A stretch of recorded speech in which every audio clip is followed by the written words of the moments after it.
Hello. It's hello. Hello. Hello. Hello there.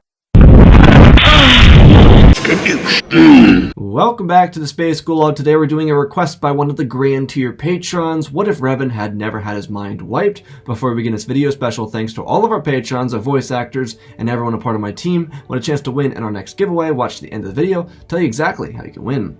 Our story begins inside of the Jedi Temple on Dantooine. It had been a couple days since a great battle that saw the betrayal that almost cost Revan his life. His apprentice, Malak, believed that Revan wasn't enough to be a Sith, and in an attempt on his life, tried to take the role of master away from his former friend. It went very unsuccessfully. Well, technically it was successful, because Malak was now the Sith Lord, but it did cost him his entire jaw, which really was an entire process to be put back together. Malak was going to use his time as Sith Lord to search for the Star Forge. Malak wanted to access this massive structure so that he could summon an incredibly sized army and fleet to burn the galaxy to the ground. On the other hand, the Jedi Council was working to wipe Revan's mind. Their plan was to convince him that he was a Republic trooper, but they were facing more resistance than they had originally anticipated. They were working rigorously to remove Revan's memories. They were going to use Bastilla for the next part of the plan, though because this wasn't working, they couldn't get that far in the plan.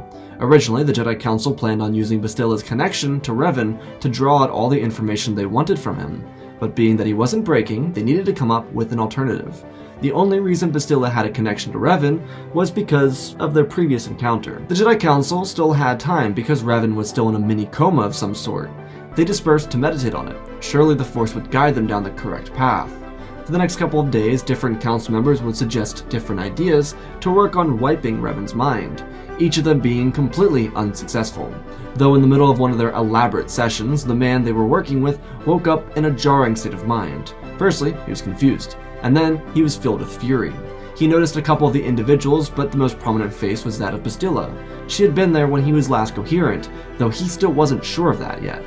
The Jedi Council worked quickly to make sure everything was secured tightly. Revan couldn't move, and his usage of the Force wouldn't work either. He was truly contained where he was. The locks on his bed were able to restrict him from using the Force. It was used with the same technology the Mandalorians used inside their sarcophaguses. For the Jedi, they kept these in case they had a run-in with the Sith Lord and decided to capture him. Now with Lord Revan under control, there was nowhere for him to go. With Revan awake, the Jedi would decide to try the same mind-wiping techniques. Technically, it could work, but in reality, the chances of it working were very slim. As Revan's mind became more and more active, the less likely of the mind-wiping technique to work. Each of the respective Jedi Masters in the room opened their hands and reached out with the Force, locking on to Revan's mind. The Jedi used the Force and then focused one at a time as they each began chanting out. It was an old Force spell that was interlocked with the Force, breaking the will of one's mind and giving them up to the Masters of which unlocked it. The Jedi continued this chant. It slowly got louder and louder. Revan's quiet mind began to explode and he cried out in a fury of pain and anger. The Jedi watched the once dormant man explode into rage, yelling at them, demanding that they get out of his mind. Tears trickled out of his eyes. The pain was nigh unbearable. He was holding everything together, but the Jedi were breaking him to his core. The Jedi continued pressing just a little harder, believing that if they could tap into his mind, they could get rid of his memories. But then, from the Jedi, Bastilla spoke up. She said it was going too far. They needed to take another approach at this. This certainly was an empathetic decision made by Sean. The Jedi Council members all decided that they would stop for the time being, and return to this at a later time. Revan looked at Bastilla. He didn't say thank you. He just acknowledged that she looked familiar, trying to remember where he knew her from. Bastilla looked at Revan after noticing that he was looking at her. She told him that he shouldn't even consider thanking him. It wasn't personal. Revan looked at her with a glare as she followed out the other Jedi Masters out of the room. The Jedi Council members walked together along the corridors of the temple on Dantooine, discussing their next steps. One of the Masters suggested that they lock him in one of the Mandalorian sarcophaguses used during the war. The other Masters nodded their head in agreement. It seemed like a solid plan. Bastilla asked what they would do with Revan for the time being, and then what they would do with him once he was placed inside the Force sarcophagus. The Master suggested that he would stay in high security. There was no point of him being let out or having to worry about a Sith on the loose. When they got a hold of the prison structure, they would lock Revan away in it for a long period of time. Hopefully they could induce a man-made stasis for him and then use that to their advantage. The hope being that they could deactivate his mind for about a year or two and then wipe it, to finally get the answers they needed and were searching for. Sure, it'd be the long way to get what they wanted, but their intention was for it to work. Bastilla asked the council members why they didn't just use carbonite instead. One of the masters said that carbonite freezing could be fine, If only Revan wasn't as powerful as he was. Bastilla asked what she meant, and she explained that some beings with an extremely high midichlorian count had the ability to break through such things with relative ease. Revan could be one of these cases, and they didn't really like the idea of someone like Revan running around the galaxy again. With the Mandalorian sarcophagus, on the other hand, there was a less likelihood of him breaking out of the structure and going on a rampage. While the science didn't make a lot of sense off bat, the body of a powerful Force user could inadvertently want to free itself from carbonite, which it wouldn't be able to do in a Mandalorian sarcophagus. The other issue is that on such rare occurrences of a Force user breaking out of carbonite freezing, the chances were that it could instantaneously kill the user. There was a very particular unfreezing process that needed to transpire, or else it could end up being very deadly for the person being taken out of carbonite freezing. It was decided, while the Jedi and Mandalorians didn't have a great relationship, the Jedi did have one object worth trading for. It obviously was something that they could hold over the Mandalorians, but if they gave it up for the death of the Sith, then it would certainly be worth it. When the Jedi Council contacted Mandalore, it wasn't exactly a kind greeting. But the message was simple: we come in peace, and we are looking to exchange the Darksaber for 3 Mandalorian sarcophaguses. The Mandalorians were warriors. They hadn't had the best time in their last war with the Jedi and were still licking their wounds. But a peaceful message from the Jedi almost felt like degrading to their militaristic, egotistic ways. The Mandalorians saw this message as the Jedi looking down on them, when in all reality it was simply the Jedi looking to make a bargain so they could inadvertently get rid of the Sith. The way of the Mandalore wasn't that simple. The Mandalorians weren't buying it. They told the Jedi that they would have 1 trading sarcophagus for the Darksaber. There was also a large risk that came with this. If the Jedi's little experiment on Revan went awry, they had no backups. The trading of the Darksaber would only be successful if the Mandalorian sarcophagus successfully helped them with easing Revan's mind, so that they could wipe it. The Council would put it to a vote, and a quick majority would decide that the Darksaber wasn't worth the future, so the Jedi placed Bastilla with Revan in an attempt to keep Revan calm in the belief that he wouldn't escape from prison, while they went to Mandalore to retrieve the sarcophagus to use on Revan. The night would shadow across Dantooine, and the Jedi Council would depart for Mandalore. Inside of Revan's cell, or medical room, Bastilla sat quietly on the floor meditating, ignoring the fact that Revan was still there. He noticed that she was doing something, and he begged the question, asking her what she was really doing and how that even helped her. She didn't budge. He asked another question, asking why she was meditating in his room instead of outside in the wilderness of Dantooine. Bastilla still continued silently sitting, not budging to the abhorrent behavior of Revan. She knew what he was trying to do, and she wasn't going to fall for it. She knew he was trying to distract her, and all she had to do was just wait for the Council to return and continue to ignore him. Revan noticed that this was not working, and he was coming off a little repulsive, so he decided to go with a different approach. Revan had enough maneuverability to adjust himself up where he could see all of Bastilla just over the edge of his bed. Revan asked her why she saved him. It was a genuine question, and he was able to figure it out because of their Force connection. It wasn't an accident that the two of them were interconnected by the Force itself. Bastilla's eyes shot open, and she locked eyes with Revan for a moment. She realized he was looking at her, and then she closed her eyes again. Revan spoke aloud, asking her why she was ignoring him. He simply wanted to know why she would save him, a Sith Lord. Bastilla didn't budge. Revan sighed, so he started talking to her about his past. Revan couldn't pass up the opportunity. Most of the time he was surrounded by mindless goons, but Bastilla seemed to be the only one worth trying to talk to. The other Jedi who were ever in the room were more or less stuck to the code. Bastilla didn't seem like someone who was entirely loyal to the Jedi code, so Revan was testing his luck with understanding her, or trying to get a grip on understanding her.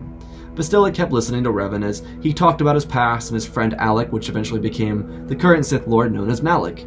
His friend believed that he wasn't worthy of being a Sith Lord. This locked Bastilla's attention to what Revan was talking about. Never had she ever heard a Sith talk about themselves in this light. Bastilla finally spoke up, asking Revan how being betrayed for not being dark enough made him feel. Revan switched from talking to silence. He glared at Bastilla, and she quietly backed off the topic, before Revan told her that he wanted to exact revenge on his former friend. Bastilla then asked why he would want to do as such. Revan explained that he was a Sith. That's what they do. Bastilla told Revan that there had to be certainly more to him than that. Revan explained that he and his friend Alec joined the Sith. Alec became Malak and betrayed him. So Revan needed to do what needed to be done, take back his throne to the role of Sith Lord, and kill his friend. Bastilla looked away, expressing that she felt something more within him, not just their bond or bland behavior as Sith. Revan looked back at her and said of course there was more to him, but he had to stand up for himself. Bastilla shook her head, telling him that When she saved him, there was a feeling that there was some greater purpose for doing so. Revan admitted that by the will of the Force, there was always a chance that something was more significant and something significant could come from something, suggesting that Bastilla remove his cuffs so that they could see what significant change he could make. Bastilla was very obviously not going to break for this. She just acknowledged that he said it and then called him funny for thinking she would just release him. Revan told her that their connection would encourage him to do something greater. This was clearly manipulation, but part of Bastilla wanted to believe that there was good within him. She could feel it. She had spoken to him for an elongated period of time, and she was partially convinced that he could change. She could feel it through their connection. There was so much more to him than just being a Sith Lord, so much more than just having that tension and dark side that the Sith were so well known for. Bastilla stood up and asked him if she could trust him. He nodded his head with a swagger and a smuggler's grin. She stepped over and unlatched his shackles, and told him that she believed him. Revan didn't make any sudden movements. He gently moved his hand over and touched her hand. Bastilla's natural reaction was to pull away, but she didn't. Their gaze met in the silence of the medical room for a moment, and Revan slowly raised his hand, not fast enough to be seen out of the corner of her eye, and one moment she was awake, and the next she was put to sleep. Revan climbed off the table and picked up Bastilla and placed her gently on top of the table, strapping the Force locks to her wrists and then turning away. Revan gathered all of his stuff, gathered his robes, and placed his blades on his belt. He grabbed his mask and turned it over to look over at Bastilla one last time before he put the mask on and walked away. It was still nighttime. Even though the two of them had spent several hours talking, Revan quietly exited the room and searched around. He needed time to find the hangar bay and escape. As he walked through the halls, he couldn't help but think about Bastilla. It was weird. She was nice company, surely, but he couldn't take all his mind off of her. Revan continued walking and found the hangar bay. When he peered in, he saw a group of Jedi hanging around. They were Jedi Masters by the look of it. Revan sighed and stepped into the hangar bay, being as quiet as possible. His mind had to focus on the moment, but he couldn't. Revan continued walking, and then one of the Jedi turned and noticed him. They didn't know he was a Sith until he ignited his lightsaber. The four Jedi immediately went into offense, igniting their lightsabers and lighting up the entire room. They charged Revan, who didn't bat an eye. He stepped forward and picked up pace. As they got within swinging range from each other, Revan slid across the ground, dragging his lightsaber with him, cutting through one of the Jedi's waists. Revan leapt up, throwing his blades forward in a stiff jab, before batting his elbow backwards into another Jedi's face. Revan pulled around, dropping his blade from one hand and catching it in the other hand, to cut through the next two Jedi. Revan lunged forward, swinging his blade around once again and diving it straight into the last Jedi's stomach. He sheathed his blades and looked around, and ran for the closest starfighter. When he got in, he set everything up, pulled into the atmosphere, and then into hyperspace. Revan would spend countless months from here on out searching for Malak. He was essentially tracing a trail around the galaxy. Malak had been victorious over the Republic on several occasions, and he was leading the Sith armies across the galaxy, taking down any resistance to his rule. Revan was traveling to each of the corresponding planets he attacked, realizing that he was just following a trail. Revan knew he had to anticipate where Malak would go next. Thankfully, because of his bond to Bastilla, it was possible for him to figure that out. The Jedi were very obviously disappointed that she allowed Revan to escape, but considering Revan wasn't the greatest threat in the galaxy at the moment, they weren't exactly concerned with him. Malak, on the other hand, had gotten a hold of the Starforge and was building a massive Sith army. He used captured Jedi to fuel the Starforge, which was creating an army that worked against the Republic. On the other hand, Malak had himself an apprentice of sorts named Darth Revan. He was the second in command of Malak's little army, but Revan wasn't about to have any of that. So Revan would depart for Taris, where he learned that the Sith fleet was approaching, none other than the Republic and Bastilla Shan. It took time, but Revan was able to track down his rival. Revan used his small ship to sneak through the Sith fleet while it bombarded the Republic forces outside of Taris. Little did Revan know that Shan was currently inside one of the Republic cruisers, getting her troops to the ground of the planet to hold from there on out. Revan was able to sneak onto the capital ship and get out. He looked around and realized that a lot of the army was robotic. He decided it would be best to conserve his energy as he searched for his former student. Revan snuck into a ventilation shaft and climbed his way throughout the ship. At this point, Revan didn't know Darth Revan existed until he was able to get into the bridge and drop down. The viewport of the bridge showed the prideful victory formation that the Sith army was using to decimate the Republic forces in space. Malak was completely caught off guard. He didn't even feel Revan's presence until he heard the boots of his former master land behind him. Malak turned around and looked at his former master. Darth Revan stepped in front of his master and ignited his lightsaber. Revan grinned under his mask. He didn't pull a blade or anything. If he knew Malak, then he already knew he could beat Bandon, even without needing the unnecessary equipment of his own lightsaber. Revan spoke, telling the mutt to stand down, unless he wanted to be slain by his own hand. Malak looked at Revan, then to his apprentice. This angered him to the core. He believed that Revan was dead, and now he was back, threatening his rule. Even if Bandon failed, he could just find another student. Malak had turned several Jedi into Dark Jedi, so the chances of him finding another apprentice wouldn't be all that difficult. Bandon didn't even ask for Malak's approval before he ran forward, threatening Revan, who didn't move a muscle. The mask covered any emotions, making his stance even more threatening. Darth Bandon ignited his lightsaber and drug it across the floor, creating a smoke screen, as he flipped around in a spiral. Revan thought this to be too showy, but he still didn't move, giving Bandon the perfect target to hit. When Bandon swung his blade, he was stopped in his tracks. He could move. When he opened his eyes, the dust cleared. He couldn't see his blade. Bandon was confused. His hands followed him down his arms, to his elbows, to his forearms, and then to his hands. Nothing was there. Revan was holding both of Bandon's hands in one hand. Then Bandon noticed as he looked down, and shock filled his body. With the adrenaline coursing throughout him, he must have not felt it, but all of a sudden, he could feel it. Pain littered his soul as he fell back to the ground. Revan stepped over him without batting an eye. Malak's face tightened with rage. He looked at his fallen apprentice, and then back to his former master. Malak ignited his lightsaber, Revan still not touching his hilt. He looked soullessly through the mask, and then stopped. Bandon coughed up behind him, almost in a way that would beg for his master's life, before Malak twisted his wrist, snapping Bandon's neck. Revan looked back, and when he heard the crack, he asked what Malak would have done if he had been treated the same way by him. Malak screamed as he lunged forward with his lightsaber glimmering across the bridge as it flew towards him. Revan slid to the right with a slight moonwalk in his step. Before Malak could react, Revan pushed Malak's hand down as he drove his blade into Bandon's deceased face. Malak screamed as he whipped around, striking and swinging at Revan, missing every possible strike.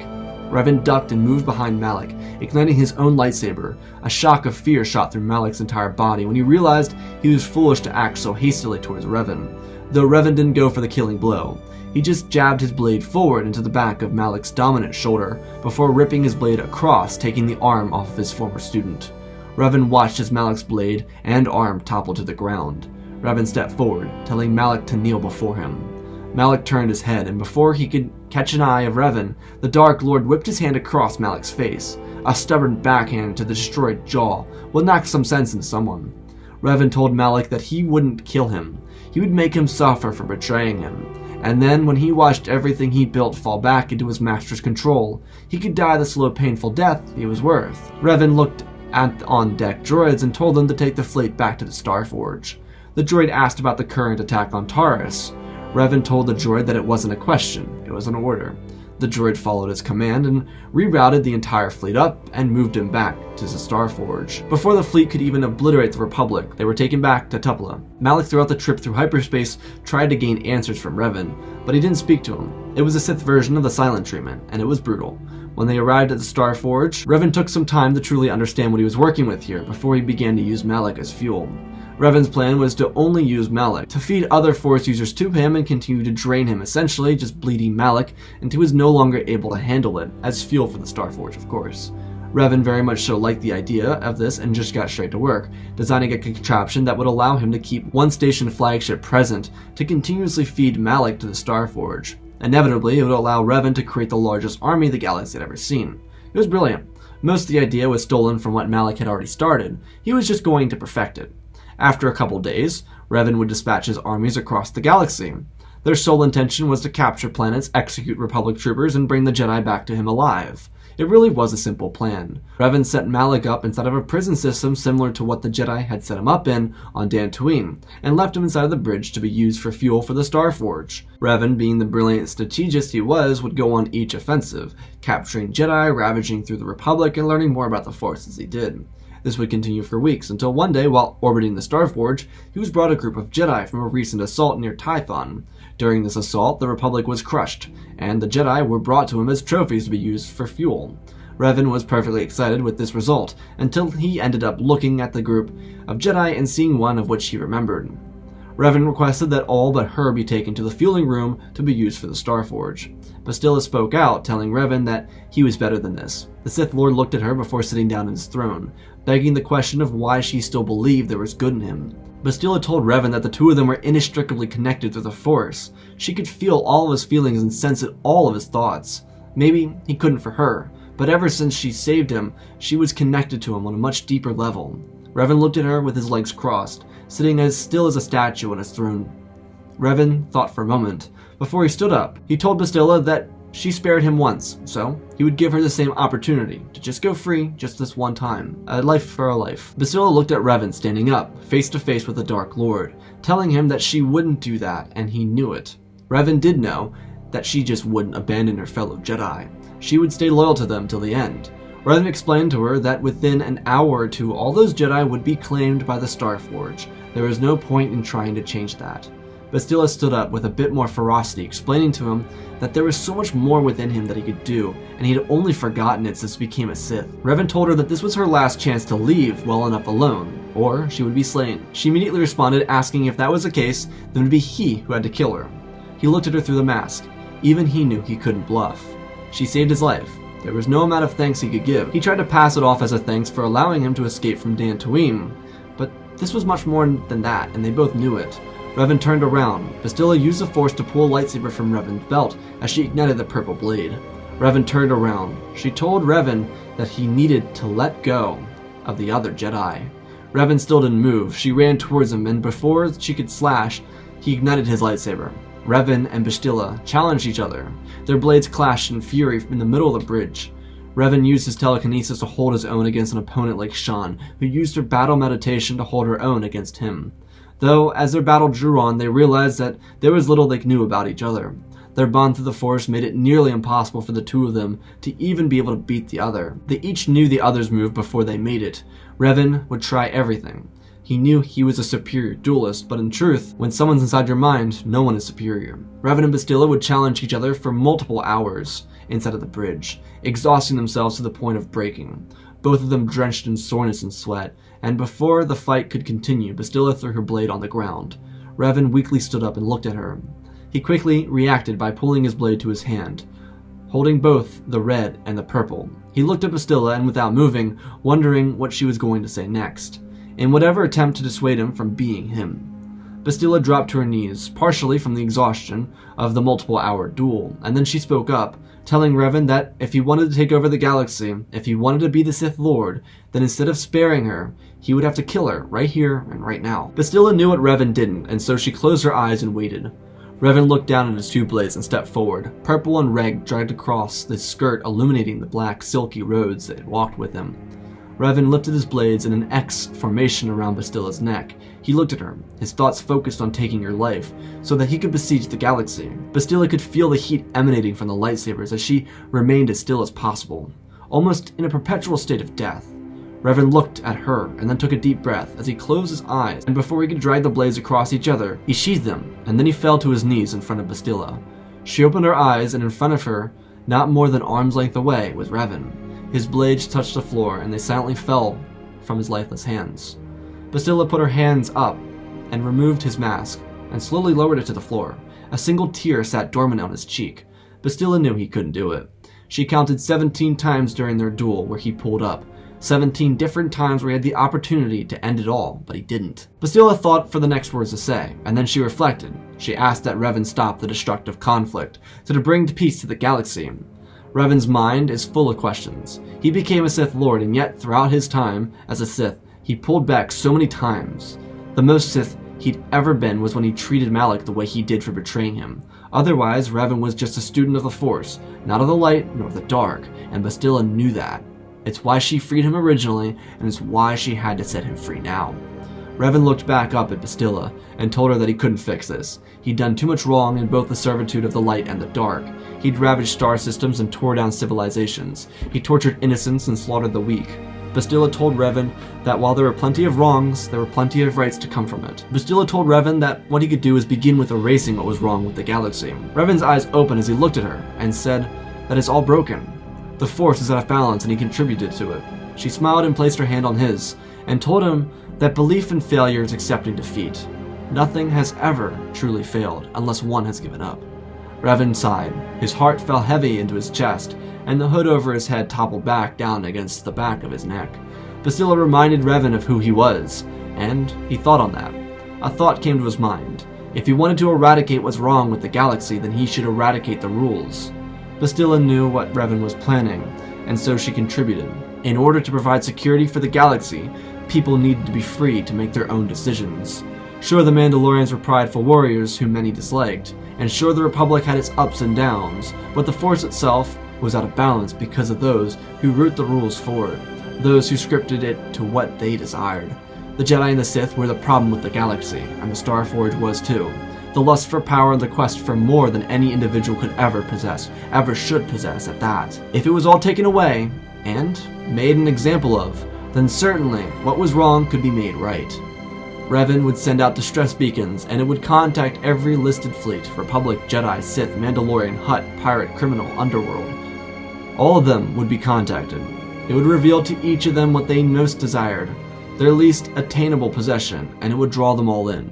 For the Jedi and Sith, it would be the destruction of each other. For the Mandalorians was power, and all the criminal fleets, it was the same, greed and wealth. Revan would use Malak as a sacrifice for all of this, as a testament to who his friend used to be, before he was trapped by the dark side. When the fleets from all across the galaxy arrived, a battle would ensue, just long enough to allow the Starforge to implode, sending out a changed reaction that would obliterate the forces of every corrupt faction. Sure, there'd be some Jedi left, and the Republic would still stand. Mandalore would still have a seat in the galaxy, but the tragedy of Tupla would teach people around the galaxy about the outcome of their greedy behavior. Maybe it would be the beginning of the end for greed or corruption, or maybe just the end of the beginning, or just a poor man's dream of a peaceful galaxy. Maybe it would be the sign of the end of the Jedi and the Sith, and allow the Republic to give itself over to the galaxy.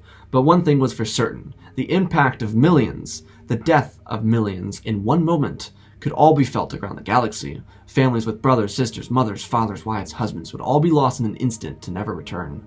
A story to be taught from generation to generation, and with all that great loss, Revan and Bastilla would retire away. A contribution to the galaxy that could eternally be remembered, or just another forgotten lesson of history. They would forfeit their beliefs of the Jedi and the Sith, and begin a family centered around the Force itself. The two of them would teach these virtues onto their children.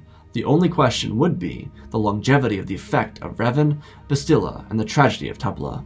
And that, ladies and gentlemen, is our story. Again, special thanks to Benjamin Wells, Jonathan, Pimp Daddy, Bane, Icy Raptor, Apollo, Madman Studios, Anakin003, and Gort for supporting the channel. Let's see 1,000 likes on this video. I got plenty of other videos coming out this week. If you see what else, let me know below. Comments about doing crossovers. Check out the Twitch community, Discord, and Patreon. Supporting other ways. I got other channels. Go check them out right here. If you want to learn how to win a free lightsaber, go down below. There's a comment, the pinned comment. You go on the pinned comment, you write your name in the pinned comment, the doc. You write your name on the doc, and you subscribe. Giving away 50. I'm not giving away 50. I'm giving away 3 lightsabers for 50,000 subscribers. Don't pay attention to the comments. That's not me. It's a scammer. Don't pay attention to them. That guy is a jackass. Anyways, let's talk about our story. So, first things first. If you guys are not familiar with me, I am not someone that is extremely familiar with Legends content, which is why most of the content on this channel has to do with Disney canon, or just canon as we call it now. Now, that doesn't mean I don't try and do research. So let me just clear up something real quick. The Vitiate video, the research I did implied that Valen was a son, so that's what happened there. I just didn't feel like responding to all 75 comments saying the same fucking thing. So it's just a mess up. It happens, you know, I'm not too concerned about it. I messed up, I admit it. There you go. But that being said, I'm not the most familiar with Legends, so I tried my best. I tried to do a little bit more research on this one and make sure I had all the genders of everyone correct. And I think I got that right. I know Bastilla, I know Revan, I know Malak, and I know Bandit. So I hope I did that well. That being said, I try to do something unique. I always try to do something unique, and I wanted to stick to that because, I mean, I always want to give you something new with each story. And this one, in a way, is kind of like a dark side love story. That's like the best way I could describe it. It's kind of like a dark side love story. I don't know.